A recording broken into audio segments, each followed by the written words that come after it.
been a while since we've been to practice itself. Jay got you at the end there, didn't he? Yeah, that's overtime for us. Once you start shooting from half court, he got me.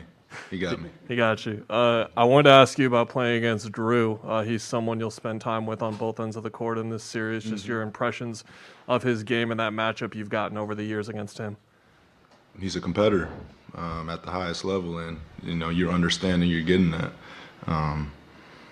So you have to be on your P's and Q's, and I've been watching him in the previous series and who he's matched up with, and he's guarding those primetime guys. So, I'm sure I'll see him out there, but, you have to be locked in when you're playing against him for sure.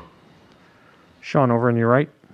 Since you're the elder statesman of this franchise, I use that word with you, can you give us an idea what the people here think about the Suns and also your chances of winning a championship, the fans? What they think about the Suns? Yes. I think it's the baby here. It's the only professional team that has Phoenix in it. Every other team's Arizona. So Phoenix Suns is the baby franchise here, and they love it with a passion. And, I'm wearing the shirt from '93 right now. I think it started around that time to when, they developed that. You hear people talk about, I remember when I watched Charles and them. Like, you hear those stories at all times, and seeing the passion in their eyes when they're telling the stories, and even being at the bottom of the barrel for the past 5 years and them still showing up and showing love, shows that same type of love that they have for this team.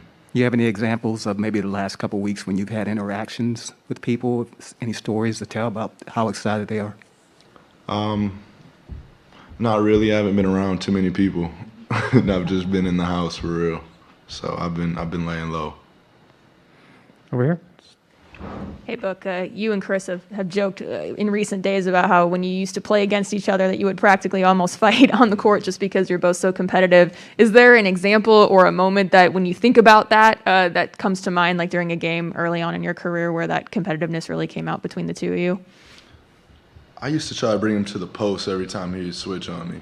So, while you're walking down there to the post, he'd be like, "It's not good. I'm not going for that. I'm not going for that today."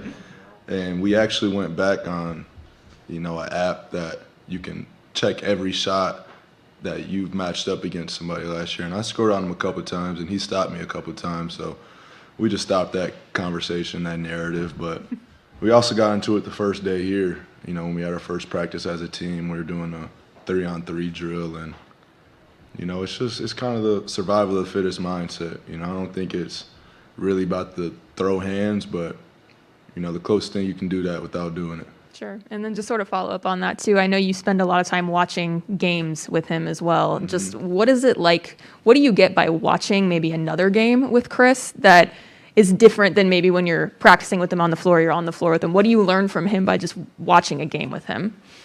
The attention to detail. And I feel it, too, ever since I got to the NBA. You watch games a different way than you did growing up. You're not watching it for entertainment anymore. You're scouting the whole time you're watching. So it might be a simple play. Somebody might have scored on this possession over here.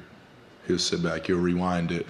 Hey, look over here. Did you see what they did? You know what I'm saying? Mm-hmm. So it's just viewing the game a different way, seeing the game a different way, and just understanding tendencies and communicating it out loud when you see it. We're not sitting there watching the game in silence. We're sitting there and like, they let him do that again? We got to take that away when we play him. So it's just a whole nother level of basketball and film study when you're with Chris. Sure.